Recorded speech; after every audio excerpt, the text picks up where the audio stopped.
ಎಲ್ರಿಗೂ ನಮಸ್ಕಾರ. ನಮ್ಮ ಅಡುಗೆ ಚಾನಲ್ಗೆ ಸ್ವಾಗತ. ಇವತ್ತಿನ ವಿಶೇಷ ಆರೋಗ್ಯಕರವಾಗಿರೋ ಅಂಥ ಬೆಳಿಗ್ಗೆ ತಿಂಡಿ ಅಥವಾ ಇದನ್ನು ರಾತ್ರಿ ಊಟಕ್ಕೆ ಕೂಡ ಮಾಡ್ಕೊಂಡು ತಿನ್ಬೋದು. ಜೊತೆಗೆ ಸೈಡ್ ಡಿಶ್ ರೆಸಿಪಿ ಕೂಡ ತೋರಿಸ್ಕೊಡ್ತಾ ಇದ್ದೀನಿ. ಈ ಸೈಡ್ ಡಿಶ್ಶು 2 ತಿಂಗಳು ಇಟ್ಟರೂ ಕೂಡ ಕೆಡೋದಿಲ್ಲ. ಇವತ್ತಿನ ವಿಶೇಷ ಗೋಧಿ ದೋಸೆ ಮತ್ತು ಒಣ ಕೊಬ್ಬರಿ ಒಣ ಚಟ್ನಿ ರೆಸಿಪಿ. ಮೊದಲನೇ ಸ್ಟೆಪ್ಪಲ್ಲಿ ಒಣ ಚಟ್ನಿಗೆ ಒಣ ಕೊಬ್ಬರಿ ಒಣ ಚಟ್ನಿಗೆ ರೆಡಿ ಮಾಡ್ಕೊಳ್ಳೋಣ. ಬಾಣಲೆ ಇಟ್ಕೊಂಡಿದ್ದೀನಿ, ಸ್ವಲ್ಪ ಎಣ್ಣೆ, ಬೆಳ್ಳುಳ್ಳಿ ಎಸಳು ಸುಮಾರು ಒಂದು 8ರಿಂದ 10, ಒಣಮೆಣಸಿನ್ಕಾಯಿ 2ರಿಂದ 3, ಸ್ವಲ್ಪ ಹುಣಸೆ ಹಣ್ಣು, ಸುಮಾರು ಒಂದು 2ರಿಂದ 3 ನಿಮಿಷ ಚೆನ್ನಾಗಿ ಬಿಸಿ ಮಾಡ್ಕೋಬೇಕು ಈ 3 ಪದಾರ್ಥಗಳನ್ನ. ಈಗ ಈ 3 ಪದಾರ್ಥಗಳನ್ನ ಚೆನ್ನಾಗಿ ಬಿಸಿ ಮಾಡ್ಕೊಂಡಿದ್ದೀನಿ. ಚಟ್ನಿ ರುಬ್ಕೋಬೇಕು. ಬಿಸಿ ಇದೆ, ತಣ್ಣಗಾಗಲಿ. ಇದು ತಣ್ಣಗಾಗಷ್ಟರಲ್ಲಿ ದೋಸೆಗೋಸ್ಕರ ಹಿಟ್ಟನ್ನ ರೆಡಿ ಮಾಡ್ಕೊಳ್ತಾ ಇದ್ದೀನಿ. ದೊಡ್ಡದಾಗಿರೋದು ಬಟ್ಲು ತೊಗೊಂಡಿದ್ದೀನಿ.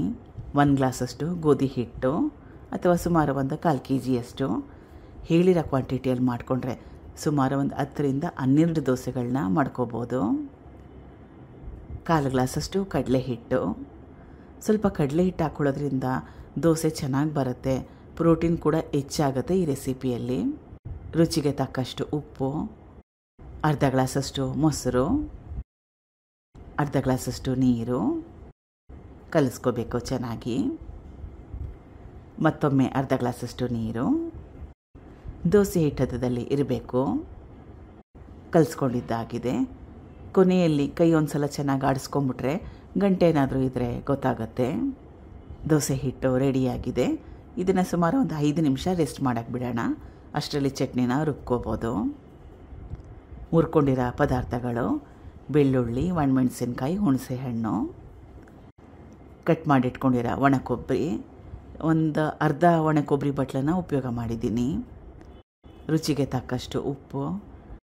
ನಾನು ಒಣ ಚಟ್ನಿ ಮಾಡ್ಕೊಳ್ತಾ ಇದ್ದೀನಿ, ಅದಕ್ಕೋಸ್ಕರ ನೀರನ್ನ ಹಾಕ್ಕೊಳ್ತಾ ಇಲ್ಲ.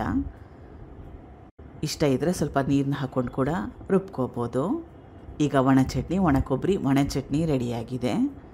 2 ತಿಂಗಳಿಟ್ಟರೂ ಕೂಡ ಇದು ಕೆಡೋದಿಲ್ಲ.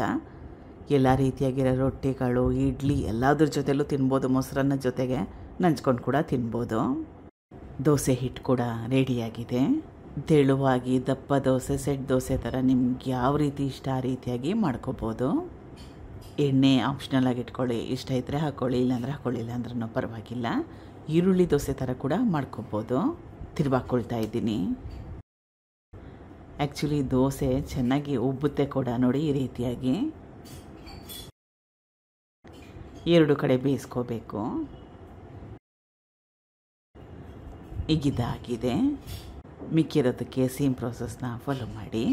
ಈಗ ರುಚಿಕರವಾಗಿ ಆರೋಗ್ಯಕರವಾಗಿರೋ ಅಂಥ ಮೃದುವಾಗಿರೋ ಗೋಧಿ ದೋಸೆ ಮತ್ತು ಒಣ ಕೊಬ್ಬರಿ ಒಣ ಚಟ್ನಿ ರೆಡಿಯಾಗಿದೆ. ಟ್ರೈ ಮಾಡಿ. Thank you for watching. ಧನ್ಯವಾದಗಳು.